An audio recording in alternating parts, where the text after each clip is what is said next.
Hello, all, and welcome to the Movie Bears podcast. I'm Brad Harris, and each week I'm joined by Husky Harry, huggable homos who love film, to dish up a little bit of movie news and review a film either current or classic. And with me, as usual, are my wonderful co-hosts, Jim Pugliafico. Welcome, Jim. Hello, and welcome to the podcast, everyone. And welcome back to Will Lindis. Will was not with us last week. He was at Fantastic Fest. Will, welcome back. Hey, thanks so much, guys. It is so good to be back. Glad to have you. Hey, Will, real quick, I know that you probably have lots to talk about with Fantastic Fest, and our listeners can even hear all your thoughts on a recent podcast you did. Why don't you direct people that way so they can hear about your experiences? Absolutely. The first of two places actually you can hear about it. There's one podcast up right now at the Green Screen of Death. This is a podcast done by a friend of the show, Adrian Charlie. I joined him. Normally he's with Bill Harris, but he's at another festival. So Adrian and I got together and recorded snippets of reviews of all of the different premieres in between the different screenings as we could. The first episode is live right now. You can find it at the Green Screen of Death on Twitter, on Facebook. Check those places out. We did a second review as well. Another 3 set of recordings, a little bit more of lightning round, and that one's due up pretty soon. Maybe even by the time that you're listening to this because of the magical digital tape delay. So yeah, check it out. It was a fun festival. We watched some amazing movies, and I'd love for you to be able to hear about them. All right. Well, there you go. Green Screen of Death. Absolutely. Well, I listened to the first part of that, and you guys did a great job. It was fun for me to hear about those movies, some of which I can't wait to see. And, our listeners should also check out that podcast because they can maybe, get a sense of movies that are going to be coming out and kind of titles to look for. Absolutely. Well, check it out on Green Screen of Death. Look them up. Hear the whole thing. But guys, we have a big show this week. We're going to be talking about Deepwater Horizon, the new Mark Wahlberg and Kurt Russell, Kate Hudson film, Disaster at Sea. We've also got some movie news to share. So with all that said, are you guys ready to dive right in? Are we ready to get back to our dynamic trio of fun? Let's make it happen. Yeah. All right. Here we go then. We'll kick things off with some movie news.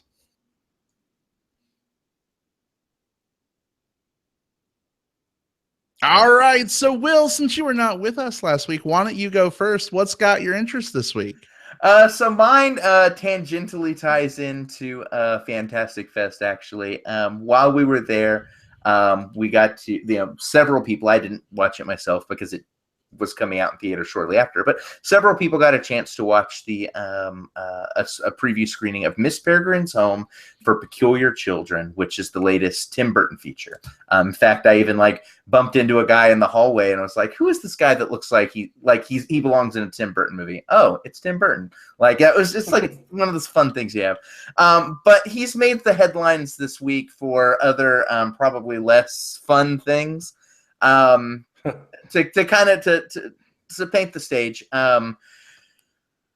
in an interview with Bustle, they were talking about diversity in films, including his own, because one of the things that I guess people have talked about with Miss Peregrine's Home for Peculiar Children is that it's a cast of almost exclusively white actors and actresses, aside from the Samuel L. Jackson character. That never happens in Hollywood. Never happens at all. Must be just him doing it, because I don't know.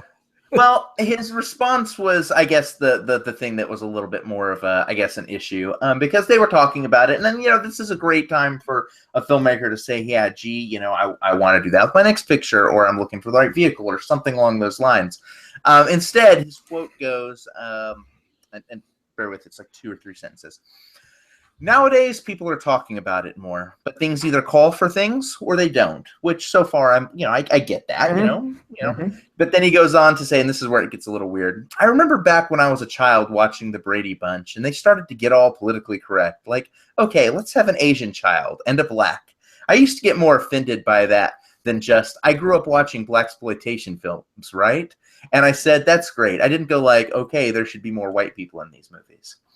So That's not the best. That's probably not the best quote to have on record in a discussion about diversity. And to be fair, I mean the complaints do bear some weight. Having seen the movie, it is a very, very white film, and it doesn't necessarily need to be. So that's an interesting thing that happened. I don't know what the correct answer in terms of how a filmmaker should handle it when they're already doing press for their film, which has already been shot. Like, I think at that point, like, the cat is out of the bag. Like, there's no really, there's no putting the genie back in that very white bottle. But I don't know that his quote necessarily earned him any fans. What do you guys think?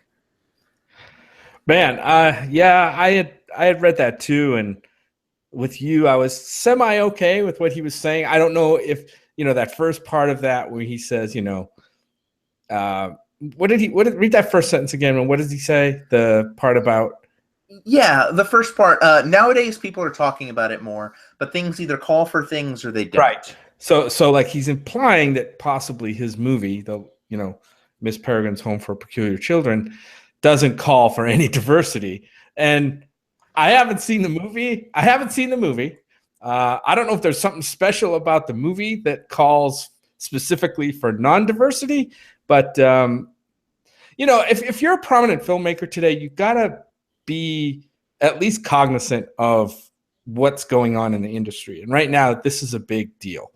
And, it should be based on things we've seen and not seen in movies. So, yeah, I don't know, man. I don't know. It doesn't sound like his quotes were taken out of context. And, it just sounds like something who got very defensive would say. And I don't know if he's tried to walk it back since, but yeah, it's pretty dubious, some of the things that he said, especially towards the end there. I think the moral of the story is that only white kids can be peculiar. And that's a very good point, actually. This is a film about like kind of offbeat kids trying to kind of come together.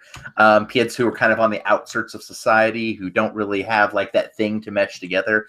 That's a pretty clear spot to that's a pretty easy spot to look for characters with some diversity. Totally. So it does kind of reek of like, oh man, this was an oversight, and probably maybe not willfully. I'm sure Burton didn't sit down and be like, all right, let's only cast the white kids. But at the same time, like, I think his response kind of shows a lack of sensitivity. Yeah. Yeah, and I mean, movies like this, start with an idea and a vision, and the vision is the writers and directors to put on the screen. And who knows? I mean, it's possible that his vision, was not very diverse, and that's a faulty vision. There's some may point out that that's faulty from the get-go, and that may be a sign of some latent racism or something. But man, I don't know. It's a tough line when a director and a writer have a vision, and that vision ends up being exclusive. Let's just say it's exclusive at this point to all white actors. I just today you got to at least consider diversity and inclusion in your stories. I think, especially the bigger your cast gets and the more opportunities you have for inclusion, you need to start thinking along those lines. But look at it this way, guys. At least it wasn't a movie all about Egyptians that were played only by white people.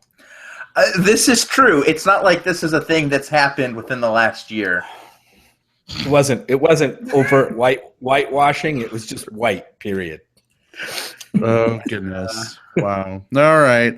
Well, Tim Burton, not a great week for you. I'd love to see how he's going to walk it back. If he is, I don't know. He may, it's typically these things, and the studio might, his studios might come back and say, you may want to go out and put something else out there, and at least try to put some Band-Aids on the leaking boat. I don't know. We'll have to see. All right. Well, Jim, what have you got this week? I got a really small movie bit that just came out today. We're going to be talking about a movie called Deepwater Horizon in a little bit, and that's a movie by director Peter Berg, and he's got another movie coming out this year actually called Patriots Day, also starring Mark Wahlberg. This one's about the Boston Marathon bombing that happened a few years ago now, I think.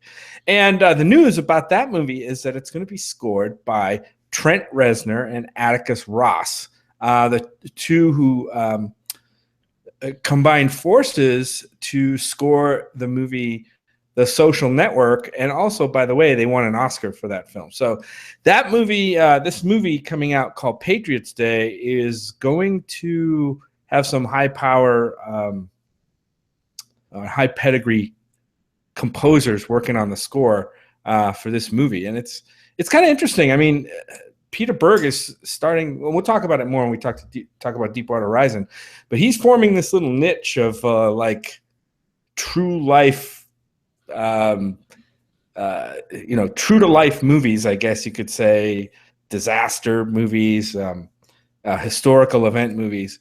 And for him to get to score the likes of Trent Reznor and Atticus Ross to score his movie is pretty big deal. You guys think anything about that? Yeah, I'm excited about this, mainly because I love that duo. They've been tied up pretty exclusively with David Fincher films. Like they did the score for, I think, the last 3 films, Gone Girl, Dragon Tattoo, and Social Network. Yeah, and all of which had great scores, really mood-evoking scores. And it'll be nice to see them. Like they fit very perfectly with David Fincher's work. It'll be nice to see them paired with another director, with another aesthetic, with another style, and see how well that music works. I grew up in high school was like Trent Reznor, listened to it like all the time, the Nine Inch Nails shit. Like, so I'm good with this. I'm really excited about this. Yeah, bring it on. Funny story. When I was in high school, nobody really knew that I liked Nine Inch Nails. People just looked at me and they thought I don't know, I wouldn't really be into it. I didn't dress like the kids who listened to Nine Inch Nails and worshipped at the altar of Trent Reznor. But man, I've been a big fan for a long time, and I just think that guy just has such a musical geniusness to him. I guess that's debatable for some, but I mean, he just has a musical mind that I think is fantastic. And I was interested in this movie already, and after seeing Deepwater Horizon, spoiler alert, it's got me maybe a little more interested. So this is just a cherry on the sundae, so to speak. So it's 9 Inch Nails and Lone Star, right, Brad? That's what you were listed to back then. That's pretty much what it was. Yeah, that's true. A little Rush, actually a little Rush though too. Rush, wow. You were reaching way back. Slap at a bass, man. Yeah. Totally. But Will, you hit on something really good. These guys, typically their scores are not, they're more mood setting music, I would say. You're not going to walk away from their movies generally humming the melody, possibly, of their scores. Not more on the mood music side than on the melodic, hook, or motif side of things, but definitely will film. That's going to be a pretty intense film. We got to see a trailer for it in front of Deepwater Horizon. Will, I don't know if you've seen that yet, the trailer. Yeah, it looks like it's going to be pretty intense. Indeed. All right. Well, I guess that leaves it to just me. I'm going to give you guys a little bit of a clue to my movie news bit. Are you ready? Yes, let's do it. All right. Expecto Patronum. Look in 3D. What scrotum? It's my. Wait, what scrotum? No, I was casting my Patronus at you. Gotcha. Big silvery Manx cat that shoots out of the end of my wand. That's what it is. It's the Manx cat. Yep. According to the official Pottermore Patronus test, my Patronus is a Manx cat. Anyway, this is my interactive wand that I got at Wizarding World of Harry Potter a few weeks ago. And anyway, it's Clue because I want to talk about all the Harry Potter films returning to theaters starting on October 13th. IMAX and Warner Brothers have partnered up in anticipation of Fantastic Beasts and Where to Find Them coming out in November to bring these beloved Harry Potter films back to theaters. The first couple Harry Potter movies, they're going to be shown in 2D because, let's face it, back then, they weren't really shot in 3D. They weren't ready for that. I don't know if they've been like up converted, whatever. So they are going to be in 2D IMAX theaters, and then the rest of the films will be in glorious 3D. But this is kind of a big deal. A lot of folks haven't seen these movies since they were kids. I've been working with a lot of millennials at work lately, and we've been talking about this Harry Potter re-release and Fantastic Beasts, and they're like, "Oh my gosh, I loved Harry Potter when I was like 2 and it was just coming out." And I'm like, wow, I feel unbelievably old right now. But I'm kind of jazzed about this. I've actually been going back and rereading some of the Harry Potter books in anticipation of Fantastic Beasts. And now I'm trying to think, is there any way possible that I can get into a theater and see all 8 of these movies in the span of 1 week? Because, guys, they're only in theaters for 1 week. You can do it, Brad. I know you can. You can do it. You can do it. I don't know if I'll be able to do that, but I might pick and choose my favorite ones to go see. Will, are you a Harry Potter movie fan at all? I mean, I know we reviewed the last one on the show, but yeah, I absolutely am. I think those that film franchise did something very, very special. It launched the careers of all of those actors. It captured the books probably as perfectly as any film adaptation has done to date. Like, obviously you have to change a few things, but I think that they got all of the right things right. And I think, not all of the films were perfect, but if you look at the entire package, the entire grouping of 8, that is a hell of an 8-film run. Yeah, I'm right there with you. Those are great films. And I don't know that I'll be catching them on IMAX just because, unfortunately, like, the film schedule looks really like it looks like all of the stuff is starting to trickle in, the stuff that we haven't really had a chance to watch the last few months. It's like it's all starting to hit. But if I have a free gap, I might just catch one of these. So, Will, gun to your head, if you can only pick one to see in theaters again, which would it be? I think it would probably be the first one, just because of that's where everything began. That's where everything started. Not necessarily that it's probably the one that I've seen the most too. I've watched that one so many times. So yeah, I'd probably go with the first one. How about you? Totally Chamber of Secrets. That's my favorite of the whole series. I feel like that was the one that like most captured like the just feel of the book. Like, it kind of transported me to that world a little better than some of the others. But Jim, you're not a big Harry Potter fan. So I mean, no, I mean, I don't hate it or anything. I mean, I did see many of the movies. I don't think I could say I've seen all of them in the theater. But yeah, I'm just not I know. And I think, probably because, the books started to come out when I was already, into my career. I don't think I was at the right age for the books to kind of, resonate with me at that age and at that point in life. So I went and saw the movies. They were kind of interesting, but they did seem, I don't know, like the Wizarding Degrassi Junior High kind of thing. I don't know. It wasn't really my cup of tea. The movies, I think, were well done. If you want to pick a couple of these movies to go see, I'll gladly go see them with you again. This must be like a big push or something, like a final push before they put out this. They're going to put out like a box set of all the movies at some point, probably. And this sounds like, okay, we'll get it in theaters one more time, grab a little more cash before we push that DVD or digitally available box set out. It's going to be a Harry Potter Christmas again. You think? Well, we've also got Fantastic Beasts and Where to Find Them coming out later this year, which is the next Harry Potter movie, but it's not part of like the main series. It's like it's a spin-off story. So, but this works as marketing for that too. It sure does. Yeah. Like, it's like, hey guys, remember all of these films? We've got another one. And as part of these as part of these films being re-released in theaters, there's also a sneak peek of Fantastic Beasts and Where to Find Them that you can only see by going to see these films. So definitely it's meant to sort of, you know, hype up and market and get people ready. But I'm kind of excited. I won't lie. I really want to see if people dress up for these movies at all. I know that most likely they will. I'm gonna turn that question around, Brad. Are you going to dress up? Should you happen to go? I don't know. I feel like I blew my dress up wad a long time ago when the fifth book was coming out. I went to a release party at a Barnes and Noble, and I dressed as Hagrid, and it was so funny because like all the kids were like running up to me and screaming Hagrid, Hagrid, and like trying to pull on my fake beard and taking pictures with me. And I just don't want to ruin that pristine memory by like putting together a really shitty costume and having people look at me like, dude, you're a grown ass man. Why are you dressing up? Your costume sucks. Mine's better. And I'm 65. So I don't know. Maybe not. We'll see.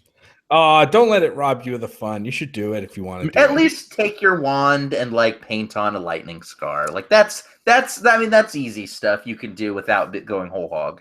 I think what I'll do is I'll wear my Gryffindor lanyard with my Gryffindor head boy badge, and I'll take my wand and call it good. Now's the perfect time perfect time to plan your costume. I mean, with it, on Thanksgiving, Halloween just around the corner. You must have a much better Thanksgiving than I do. I get awkward silences at the dinner table, and you get costumes. What? You don't dress up for Thanksgiving? This year, I'm going as a turducken. Boring time at Will's house for Thanksgiving. Oh, goodness. All right. Well, if you're interested, start catching the Harry Potter films in theaters again for 1 week only, starting on October 13th. Hey, guys, we have a live comment. Are you ready for some live comment awesomeness? Bring it on. We are hearing from friend of the show, Darren from Ontario, Canada. Darren, says, A bear. He says we're looking cute tonight, guys. Oh, thank you. Hey, Darren, thanks. Good to hear from you, Darren. Send us a picture so I can see how cute you are, too. Aw. He posted a Mondo cute selfie on Facebook today. I don't know that I have permission to share it, but I just love that name, like said in French. Darren Hebert or Hebert. The H is silent, so it's just Hebert. Or Hebert, if you want to be American about it. You're just butchering through that one. Oh, goodness. All right. Well, Darren, good to hear from you. Say hi to Walt for us as well. All right. Well, guys, we've got a whole movie to discuss. We're already half an hour into the show. Are you feeling it? Is it time to tackle the deep waters of the feeling the heat? Let's dive deep. All right. So for those who are unfamiliar with the format of our show, we're going to talk about this movie spoiler-free for just a little bit. We'll give you some basic setup on what it's about, whether we think you should check it out in theaters, maybe rent it, catch it on VOD, or skip it entirely. And then we'll give you a fair warning before we take you to Spoiler Town. But all that said, here we go. Our discussion of Deepwater Horizon.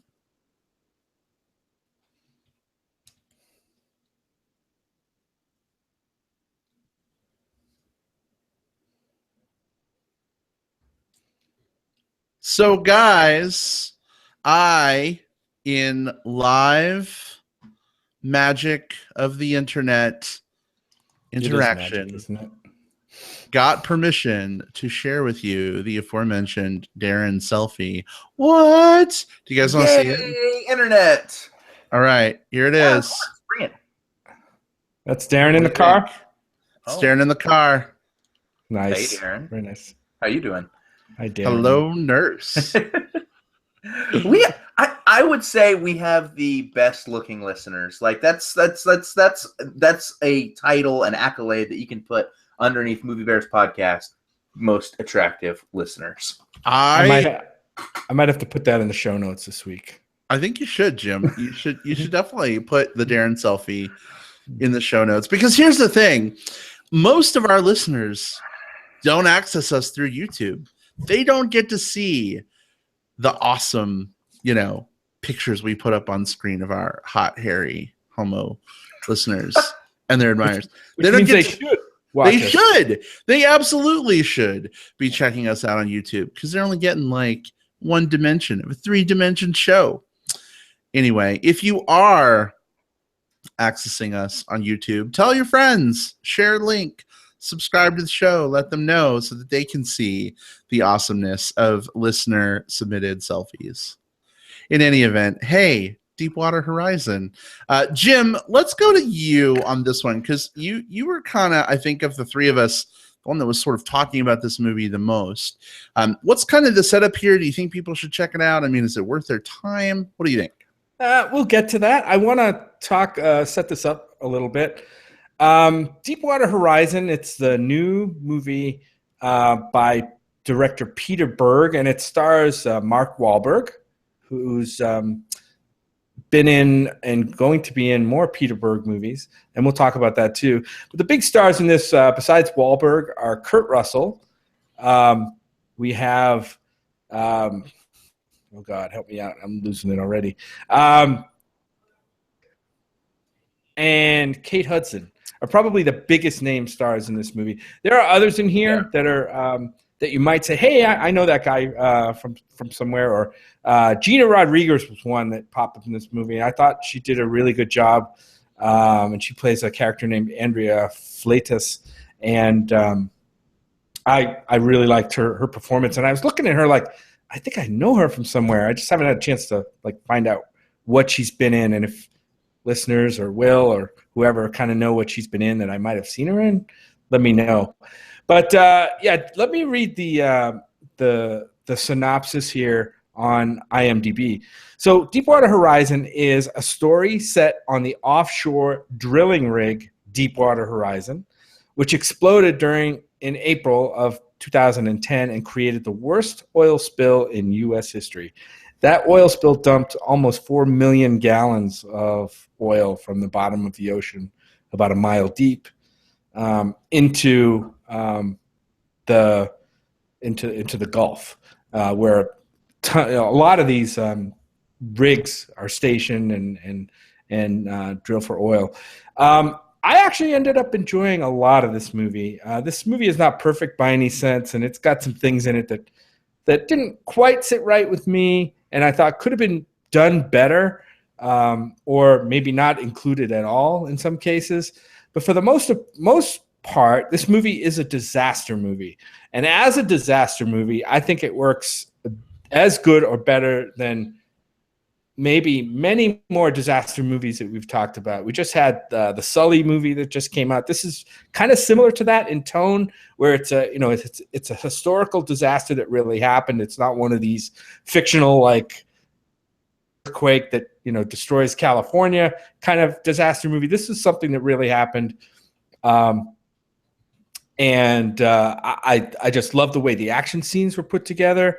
I could feel the tension ratcheting up. One of the things I really liked about this is the way it played as a procedural to how a disaster like this could happen, what really happens on a drill rig, the technical stuff that they do. I'm a technical guy by education and the stuff I'm interested in. I just loved the way they represented how this thing actually works, the different jobs that are on an oil rig like this.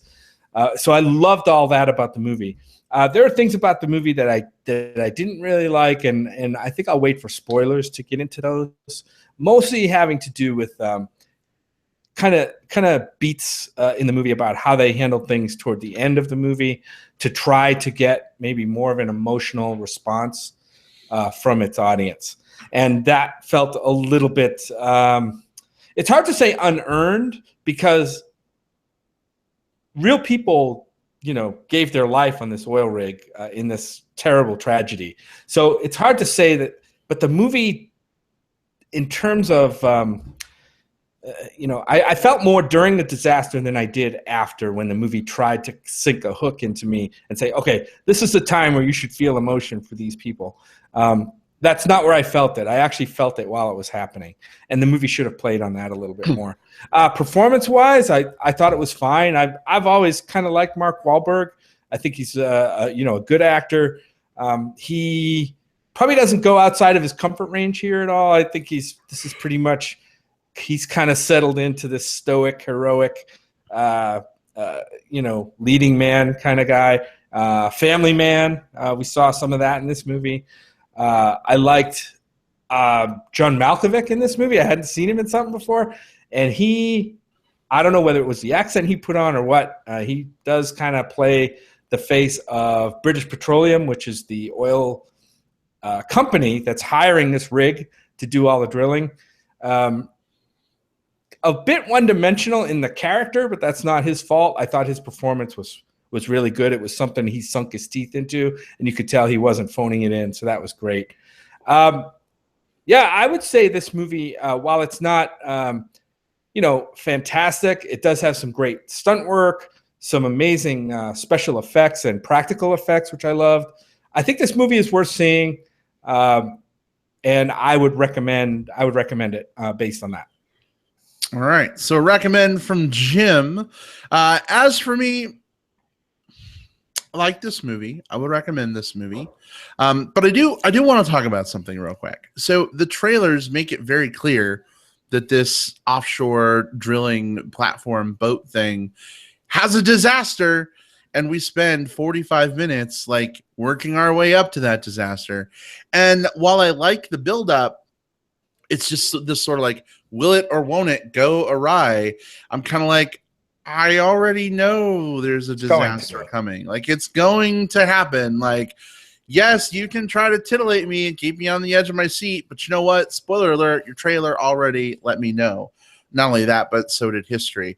So it was a little hard for me, Jim, I think, in that buildup to sort of like divest myself of that foreknowledge. I think if I had gone into this movie like not knowing that this was a real life thing that happened, not having seen a trailer that spoiled it, I think I would have appreciated it even more. And I'm trying to figure it out, like, is that the film's problem?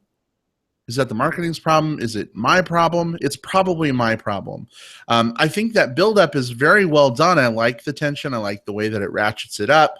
I just think for me personally, it wasn't as effective as it could have been for those reasons. But again, I don't necessarily think that's the movie's fault.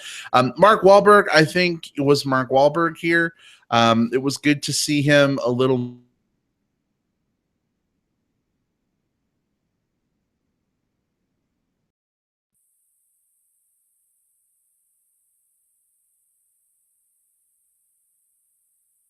more serious here. Kurt Russell. What? Go ahead. Go ahead. You there? You there? Sorry, Brad. We lost you for like a minute. Oh, okay. I didn't see anything. Yeah, it froze up chat, for me too. I would say just it wasn't a full minute for me. I think maybe 30 seconds. For right before the Kurt Russell stuff. Yeah, I think if you just go back to your last thought, you're good. Yeah. Oh, okay. Gotcha. Do me a favor, if that happens again, just let me know in the chat so I don't keep talking. Gotcha. A minute and I don't know it. Gotcha. By the time I had typed it out, it would have been over. But yeah, go ahead. All right, cool. So Mark Wahlberg, I mentioned I really enjoyed. Good to see him doing something more serious. Kurt Russell is always a treat to see Kurt Russell, especially these days. He's looking a little haggard these days, guys, but you got to remember he's getting quite a bit older too. So, he's got like the hot daddy mustache thing going on. And, I don't know. I was okay with that. Kate Hudson, interesting to see here too. For a minute, I was like, is that Kate Hudson? Yeah, I know. She's looking a little different. I mean, everybody gets older. It's a thing. People change, faces change, bodies change, whatever. But I was like, oh my God, it is Kate Hudson. Like, this is awesome. I liked her character. Visually, this movie has a lot to offer. I don't know offhand what the budget was, but man, it had a lot of visual spectacle. About 150. About 150. All right. Don't really remember much about the music of this film per se. It didn't seem obtrusive to me. Not unlike some of probably the director's preferences for certain things, which we'll talk about in spoilers. Jim, do you know the scene I'm talking about? Yep, I do. Yeah. We'll talk about that in spoilers. We'll chat about that. Um, but yeah, this one's definitely a recommend for me. Will, what about you?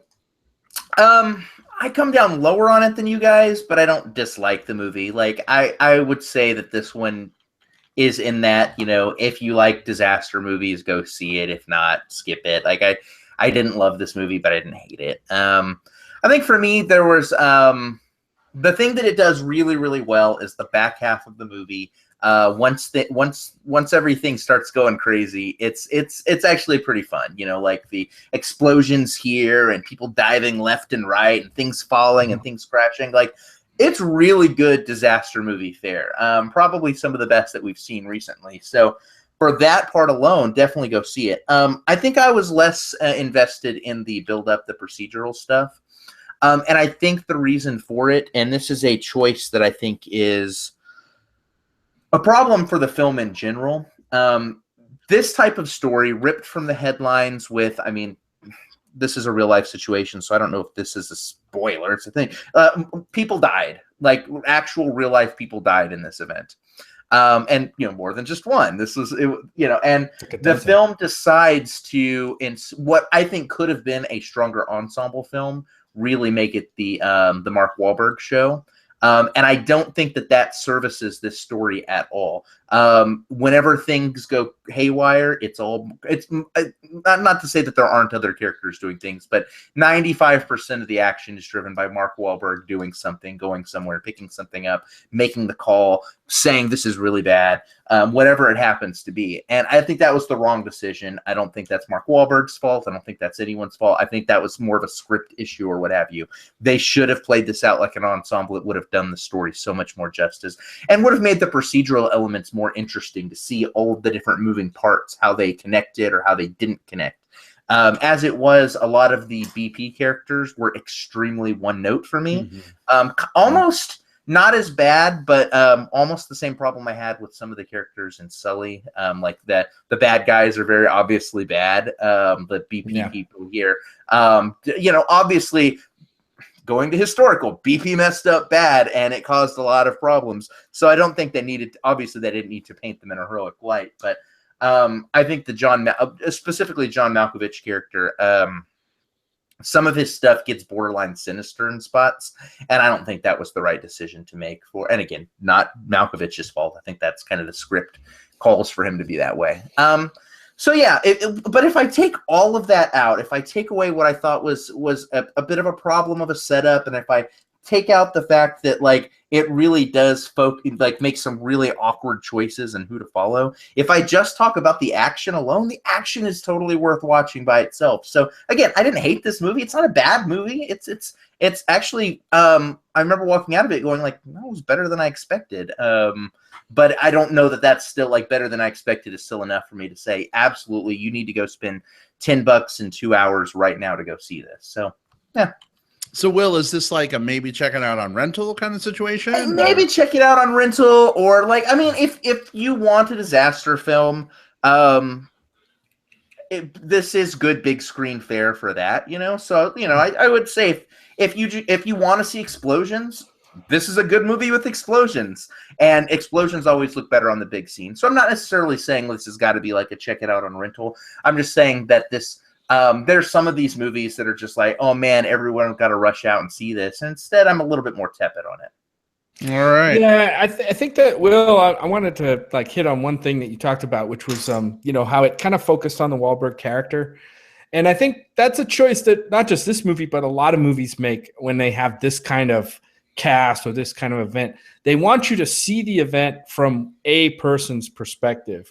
They seem to think that kind of grounds the movie a little bit more. Whereas if I introduce all these characters and I give you, if I try to make it, a kind of a collective experience from all those characters, it can get really muddled and confusing, and it doesn't cohere together. And that's just a choice that they make. And sometimes it works, sometimes it doesn't work. It sounds like it didn't really work much for you. I thought there was enough of some of the other characters, I think, that, it worked better for me. Especially I loved, I talked about the buildup, and I like the procedural stuff. I like the techie stuff, like the pressure test, and they're talking about concrete testing and how this they're focusing on this blowout preventer valve that's at the bottom of the ocean, and kind of how it works, and how oil drilling, exploratory oil drilling in general works, what they have to do. They pump stuff in the hole,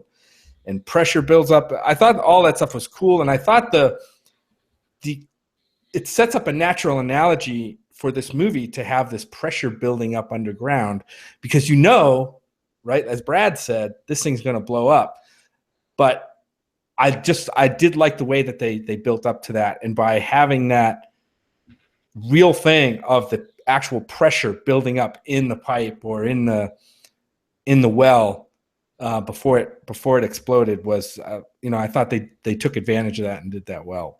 And that worked for me. And I just wanted to say before we get into the spoilers that I was expecting this movie to go full on, yeah, America, yeah, it kind of teetered on the edge of that, and maybe just slightly went over the edge a couple of times, but there was really nothing. This wasn't like an America versus some international enemy kind of movie. This was, right. I mean, this was working guys against corporate America. Well, it's not even corporate America, right? Because it's British Petroleum, but it's corporate America versus kind of the workers on the rig. And so I was scratching my head, like, are they going to go full jingoistic on this movie? And they didn't really go that far, but they came close a couple of times. Absolutely. This was not Jingo Unchained. They veered close to it a couple of times. I'm right there with you. I was expecting this to be absolutely like, every single scene, like, wave the flag, salute, that sort of thing. We see that in these types of movies sometimes. Right. That's, and there's a particular audience that leans towards that type of film. And this director has made one of those films in the past too. So, right. Yes, there are a couple of scenes that get kind of close to it. We'll talk about them in spoilers. There's one in particular that I thought was kind of silly because of when and how it was included. But aside from that, I will say I feel like they used a lot more restraint than I was expecting. Mm-hmm. Right. All right. Well, guys, I think now is a great place to go ahead and segue into spoilers. So if you've not yet seen Deepwater Horizon, feel free to step away for 10, 15 minutes. Come back as we wrap the show for plugs. In fact, I discovered through Jim that some of the podcast apps out there, and here's how dumb I am, I didn't know they could do this. You know that time index that Jim lovingly puts together for you guys all the time? Mm-hmm, that one. With some of those podcast apps that you use to listen to the show, you can actually tap on the timestamps and it auto advances to that moment in the show. How awesome is that? Yeah. That's super cool. Yeah. So, Jim, thank you as always for taking your time. I don't know if all the apps do that, but not all of them. There are a few though. I actually checked out like three different podcast apps that I've used in the past today, and they have that functionality, and I didn't even know that. So. Mm-hmm. That's kind of awesome. Why we put the timestamps in. Technology, boys and germs. I'm always like, who the fuck cares? Listen to the show, and then you'll know when and what we're talking about. Yeah. But anyway, move the little play button over to find the right time on your display. Right. You don't have to do that. Just tap it up. Don't have to do it. Just tap it. Right. All right. Well, let's do it. Spoilers. Fair game. We've stalled long enough. Let's talk about the waving flag in the room. That was my point. It may not be Will's. Well, it's the one I was alluding to earlier. That's the one I was alluding to as well. Yeah. So Jim, set up this moment for us and tell us a little bit about your thought there. So this moment happens in the film, and I keep wondering to myself, okay, is this movie really going to go that far? The music's building, and the oil rig disaster is in full swing. People are just starting to get rescued. Comes in this movie, and there's a shot of an American flag up on its flagpole, I think on the oil rig before it totally gets wrecked, with flames and smoke and everything behind it, and the camera just lingers on the flag. And I'm like, it totally kind of took me out of the picture right there, and I think it was just. I don't know why the director felt the need to put that in there. because I think it's going to it took me out of the audience. I don't know, maybe other people in the audience love that. Like, oh yeah, fuck yeah, America. Because it didn't feel like it needed to be in that part of the movie. Was that your reaction too? Yeah, it didn't seem. I mean, I don't know. With some of these movies, like when you get a shot of the flag waving in the wind or whatever, it's supposed to be this swelling moment of like American patriotic pride. But in this case, it's like the oil rig is exploding all over. Things are burning down. People are running in terror. People are dying. And let's have the evil guy look up at the flag and watch the flag wave in the breeze. And so I've been trying to figure out ever since we saw the movie, like, what was that shot really supposed to say to us? Like, is it supposed to be that, like, you know, the evils of capitalism lead to disaster and horror? Well, that's the thing that happens. This movie obviously demonstrates that. But I'm not quite sure if that's what the shot is meant to say, or if there's something going on that maybe I just didn't catch or get. Yeah, I mean, to me, it was. I don't think it was even that subtle. I think it was more like it was catering to the audience that usually watches these types of films. And it's the type of thing where I'm sure at some point in the filmmaking process, they were like, oh, I bet you people will enjoy this. Let's put this up. But the problem is it doesn't fit. It's very clumsily put in there, as you guys both mentioned. That whole action sequence there at the end is breakneck speed. It's the part that I enjoyed the most. Like, stuff is happening left and right, and that pause to stop and look at the flag and reflect for a moment, all it does is it stops the momentum. It stops the action from moving forward. Right. If the film had started with, and maybe if it had front-loaded more action, maybe it needed a break there, and you could have paused and used that as a moment of reflection, but it didn't. There's this long build-up before the action really kicks in, so it really needed to just kind of race through to the end there. I just think that was a bad pacing decision. Yeah, I mean, look, it's not that I have no issue with showing the American flag if it's done right. Yeah, none of us. I'm totally patriotic, and when the situation calls for it. But it just seemed very out of place there. So it's just a way for this filmmaker to put, and we'll probably see it in his next movie too, Patriots Day. I mean, the poster's already a ton of red, white, and blue. So I'm sure it's and the theme of that movie will probably center around the fact that it was Patriots Day. But yeah, I don't know. That was kind of weird. And then there was also a group prayer scene, which was a little bit better integrated, I guess, into the movie than the flag scene. But you had that as well. And the other part that I didn't really dig was there's a scene right at the end of the movie. The disaster's over. The explosions and stuff, for all the survivors are rescued at a hotel. They're staying at a hotel. And, of course, Wahlberg, our star of the movie, is walking through the lobby of the hotel, and it's slow motion. And, it's meant to, I think, heighten the post-traumatic stress or emotions. And it felt a little bit too melodramatic for me. I wish they could have done it another way.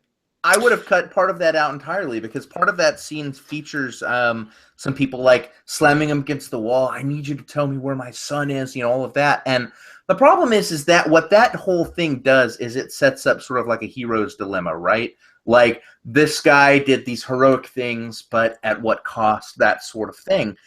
It doesn't fit with this style of movie. Like, that type of thing makes more sense in something like Sully, that is about one man in this remarkable situation. This is a film about hundreds, or I don't know the full count, 40 plus people in this situation, but it puts the burden of everything that happened there at the end on Wahlberg's shoulders. So I don't know, again, it's one of those, like, I don't know what they were doing or why they were trying to do that, other than to just, like, I mean, I guess the point was to show that, like, yeah, people lost people, but I don't think that they showed it in a very effective way, for me at least. Well, my only sort of counterpoint to that is, in a time of disaster and grief, people are looking for answers, and, they may just latch on to whoever's there. For instance, when I was a kid, my dad was in the military, and our apartment building was burned down by terrorists when we lived in Germany. Side story, whatever. But anyway, my mom got, like, a bunch of kids we were babysitting, down to the ground floor. We ushered them out. But there were like other people in the building. We didn't know these people. And someone ran up to my mom and started just like grabbing her. And they're like, why didn't you get my wife? Why didn't you get my wife? Why didn't you get her? And like, my mom had nothing to do with that person, didn't know that person at all. Right.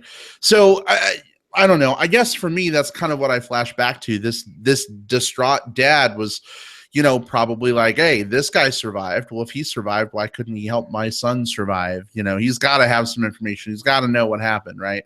They just want something to latch onto. So it's not so much that doesn't like jive for me. It's more the need to like sort of have this in the first place. Like, sure, yeah. You know what I mean? Like we got to a logical sort of end. Yay, everything's, done, wrapped up. Mark Wahlberg is, off the oil rig. Poor man's Michelle Rodriguez is off the ship. You know what I mean? So like, yeah, let's see a little family reunion. That's fine. But I agree. It just seemed an odd choice to kind of include this in. I don't think there is a right way to include that either, because to your point, like it's a natural thing that happens. I get that, but also like, why did it have to be Mark Wahlberg that the person walked up to? Why not any of the other people that survived? Well, it's because Mark Wahlberg's the character we followed. But again, it then circles that back around to like, it puts all of the burden of what happened on Wahlberg's shoulders when he wasn't the one at fault, and that's not what the story was saying. So I don't think there's a right way to do this scene. And you're absolutely right. They should have just chopped it. They should have chopped this scene earlier and maybe ended with like a moment of like reflection on the boat as they're going to safety. You don't necessarily need the coda. The film already has enough of a wrap up as it is by listing the names of the survivors and all, I'm sorry, not the survivors, but the ones that died. So I don't know that you necessarily needed that little bridge to show that, yeah, people died. But I don't know. Yeah. I mentioned that I liked the procedural stuff, and I want to point out a couple examples of that. This heliport that they have set up down in Louisiana, right? So there's all these oil rigs that are out there in the Gulf, and I don't know how many there are. Maybe there are, close to 100. I don't know what, but they all have to be serviced by this company, and I forget the name of the company that actually ran the oil rig. BP was the oil company who leased the services of the oil rig, but they have this heliport set up that's like an airport where these workers go. They're going to be out there for a couple weeks or whatever it is, and they talk to like a ticket agent. That's all that stuff kind of blew my mind. Like I wasn't expecting them to show like, hey, kind of like the inside baseball stuff of how this oil rig, how these oil companies operate, and the procedures that they have to go through when they change over a shift on the rig, and the rig itself, like how it's controlled like a big floating barge, I guess, with these giant thrusters, they're called, like a big tugboat has thrusters, underwater thrusters, that keep this thing positioned over the drill pipe. People think of these oil rigs as like these giant like tripods, quadrupods, whatever, with legs that go down to the ocean floor. Well, that's not the case, obviously. That's not possible. Yeah. Yeah. But all that stuff, the way they went into some of that stuff without making it too dry, I thought worked really well for the movie. Yeah, Jim, I like that you bring that up. So it's interesting for me. I actually have a friend who is a technician for oil rigs. She works out of Louisiana, and like she and I will be chatting while she's like waiting for the helicopter out to the rig, or we'll be like, chatting once she gets to the rig and she's like waiting for her roommate to like leave her bunk and get her things out of there so that she can like get into her room. And so like the whole time we're going through this like process of him getting to the rig and, going through his process and getting started with his role. I'm just like, man, this is so much like talking to my friend who does these things. And so I reached out after we saw the movie and I'm like, hey, have you seen this movie? And she's like, no, of course not. I'm working on an oil rig right now. And I'm like, okay, well, like how realistic are like a couple of these things? Like, do tests ever not get done? I mean, I know this movie was about a historical event, but like, was this played up for, for drama? And she was like, you'd be really surprised, and it's probably a good thing you don't know as much as you don't know. So I'm kind of look at the guy who should have ran the test on the Samsung batteries. You know what I mean? I mean, this stuff happens all the time. There's always kind of a rush to profit, and that's another thing this movie did, is it kind of villainized the big company initiatives, or the big company goals against, you know, these hardworking people that are out there, you know, to try to make a living and do the best job they can. And there was some serious friction shown there. Unfortunately, I think they kind of over villainized BP maybe a little bit for this movie. At least I thought so. That said, I still loved seeing Malkovich kind of dig his teeth into that character and be kind of the snarling, you know, he could be soft-spoken and kind of like good old boy at some moments, but at the other, and he could bare his teeth and really like be a total dick. And, you know, I like that. So, but yeah, you know, all that stuff on the oil rig, I thought was really well done. Plus now I know, you know, what a negative pressure test on a kill line is. So I learned something. That's right. That's right. Or at least that you don't want mud. The next, yeah, exactly. I know when I do a negative pressure test. God, I don't want mud. Nope. There should be, Jim, put it in the show notes when you're doing the edit. There just needs to be a long beep over that. I think it's gonna blow. Oh God! So much mud coming out. Why? Yeah, I think we've all right. We've killed this one. Yeah. Man. Well, guys, to answer your question earlier, Jim, I don't know Gina Rodriguez. The only thing I know her from is Jane the Virgin, which she got nominated for a Golden Globe, I think, for. But I don't know her outside of that, so I'm not sure I don't know if you've watched the show. If not, I don't. No, is there a chance she's related to Michelle Rodriguez? Because man, does she look like her? Yeah, she looks pretty similar. I was kind of wondering the same thing. It's very possible, yeah. I mean, but I don't know. I haven't looked. I know. The only thing I remember her for were or was, to be grammatically correct, from advertisements for another show called Longmire, which I don't even know if it's like still on and making episodes. But I remember seeing her in some commercials for that show. Oh, I just looked that up. I was like, what the heck was Longmire? It has had Katie Sackhoff in it. That's why you paid attention to it. Well, yeah, of course. There'll be some she's amazing. Yeah. Right. Totally. So anyway. All right. Well, guys, how do we feel about some plugs? Are we ready? Plug it up. Yeah. Oh, God. Wow, Will. Wow. Plug it up. What was the term they used? Close down the... What was it called? The annular valve. Close down the annular valve. I don't think the annular valve's going to hold. That's so I feel like there's a point in every episode where I have like an existential crisis, and I think this is it. Well, enjoy, because you took that plunge. So anyway, hey, plugs. I want to plug a movie that we saw over the weekend. Jim, if this is your plug, I'm sorry, but you've probably seen like 20 movies in last week, so you can pick another one, hopefully. We saw a movie called Train to Busan, which is a Korean zombie movie, sort of in the style of 28 Days Later. And lots of fast-moving zombies, which it was nice to see. Guys, I'm like so zombied out lately with Walking Dead and Fear the Walking Dead and, you know, blah, fucking blah. I'm just kind of over the zombie thing. So when this weekend we were hanging out with a friend that was in town and this movie came up, Jim, you and Sam were talking about it. I was like, well, it's a zombie movie. Do I really want to go see a zombie movie? But I'm glad we did, actually. It was really interesting. Does some very cool visual things. Kind of takes a tired trope and turns a few things on its head, so to speak. Plus, it was, I don't know, I'm not like a super big subtitled movie fan.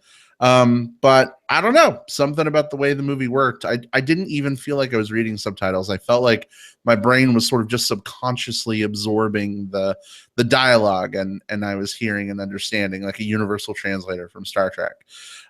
So this is playing at the Loft right now here in town. Will, is this a movie that you've seen yet, or? No, it's not. But I looked it up real quick because it's like Train to Busan. Well, the director on this, Yan Sang-ho. I've not seen this movie, but I've seen a couple of his other movies, King of Pigs and The Fake, and they're both great animated movies. This one I completely slipped through my fingers. So thank you. Like I didn't know. I'm shocked. I'm totally shocked. I'm like, Will had to have seen this movie. In fact, I think we might have even talked about it, but I don't remember. But yeah, Brad, I'm like you. I'm like, zombie movies are just so, what's the word I'm looking for? Overdone these days. But this one kind of had a fresh take on it. It had a little bit of dark comedy thrown in there. Definitely some character development, which I liked. Yeah. Man, I would just say it's basic. If you like Snowpiercer and you like, probably something like 28 Days Later, you should see this movie. I think it's got some fantastic, just effects. I would say the way the zombies move and the way the zombies congregate. I guess I would say just imagine a train full of zombies and the world's going crazy and people are trapped on a train. Well, if you get a chance to see it, I would definitely recommend. This looks like it was written for me. So yeah, thank you guys so much for the recommend. Anytime. Yep. Glad to help. You can thank our friend Sam because he's the one. Thank you, Sam. There you go, Sam from Denver. Credit is going to you. Thanks for conducting that train through a field of zombies to get us somewhere fun. Mm-hmm. So, Will, what is your plug this week? Yeah, so it's going to be a Fantastic Fest movie because honestly, that's all I've had time to watch. Right. But it's one that I didn't get a chance to talk about on the Green Screen of Death episodes, and it's one that is out at least in limited run right now, and it's a movie called American Honey. So this is a movie that is A24 has produced it. And A24, as far as studios go, are one of the ones that I'm on board with anything they put out these days. Like, it's always good quality stuff, at least for my sensibilities. American Honey it's a long movie. It's like 2.5 hours, 2 hours and 40 minutes actually, and it's this 18-year-old girl. She gets hooked up with this van full of other 18 to 22-year-olds who travel around the country, almost like a Fagan's Kids type thing, selling magazines door to door so that they can just eke out an existence. This is a film that's all about that experience. It's not about this crazy thing what happens to them. It's about the experience of them crossing the Midwest and just kind of living town to town, door to door. And experiencing things with both hopelessness and also rebelliousness. Not a movie for everyone because it's 2 hours and 40 minutes. That's a long runtime. But I fucking loved this movie. The lead in it, Sasha Lane, is really just she's a ball of energy in all the right ways. Shia LaBeouf is in this one. And he's one of those guys who I think we know him for his eccentricities, but when you actually look past that and he gets a chance to just perform, he's a damn talented actor, and he does a really good job here. Just drips all the charisma that he needs to for this character. So yeah, it's called American Honey. It came out September 30th for limited release, which I'm guessing is New York, LA, but look for it in your art house theater near you in the next couple weeks, and probably VOD shortly after, because these things tend to hit VOD pretty quick.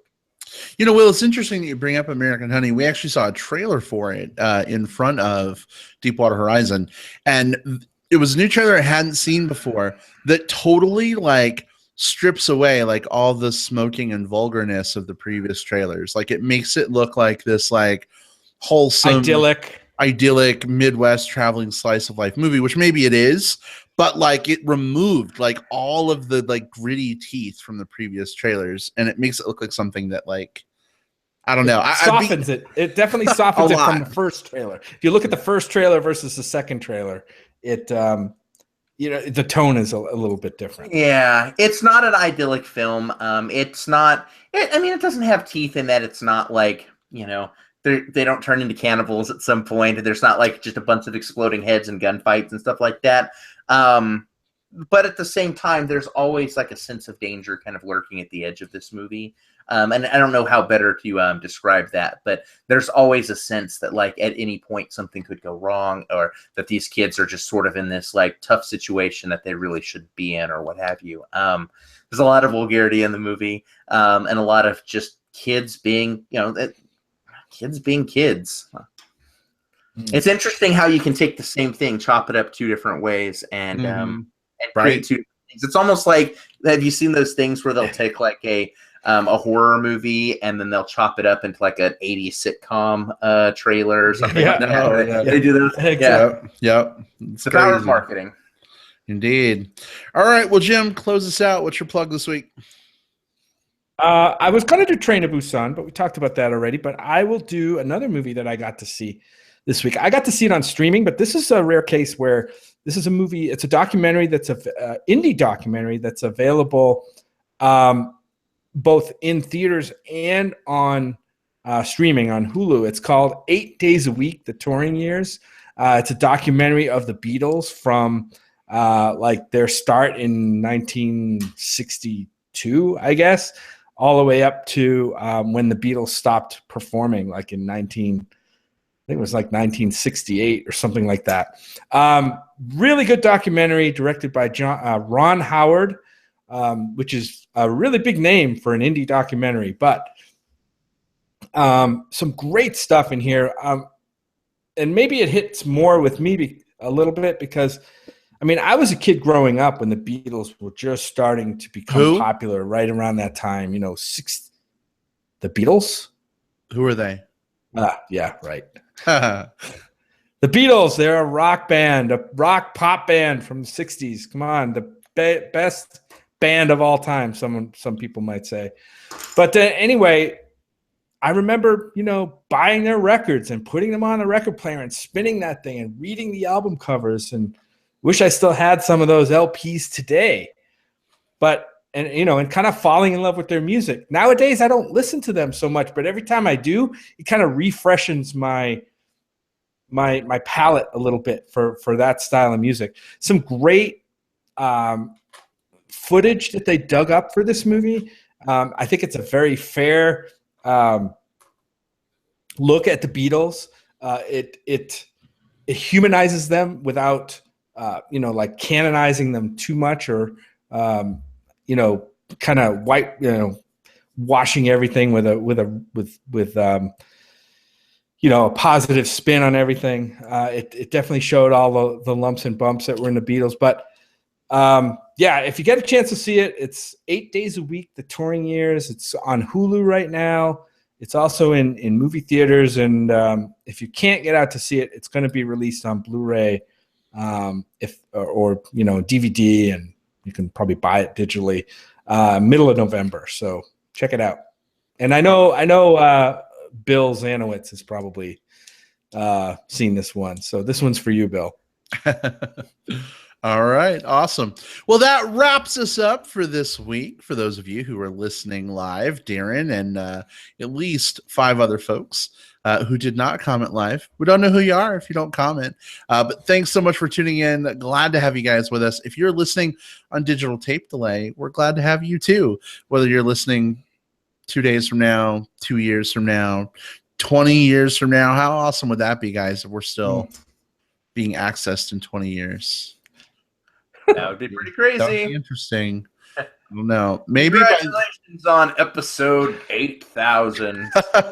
Right? That would be. I'll be happy to accessing on that. I'll be happy to be accessing oxygen in 20 years. How's that? In any event, don't forget you can catch up on our back catalog in iTunes and Stitcher Radio, or you can catch up on past episodes at moviebearspodcast.com.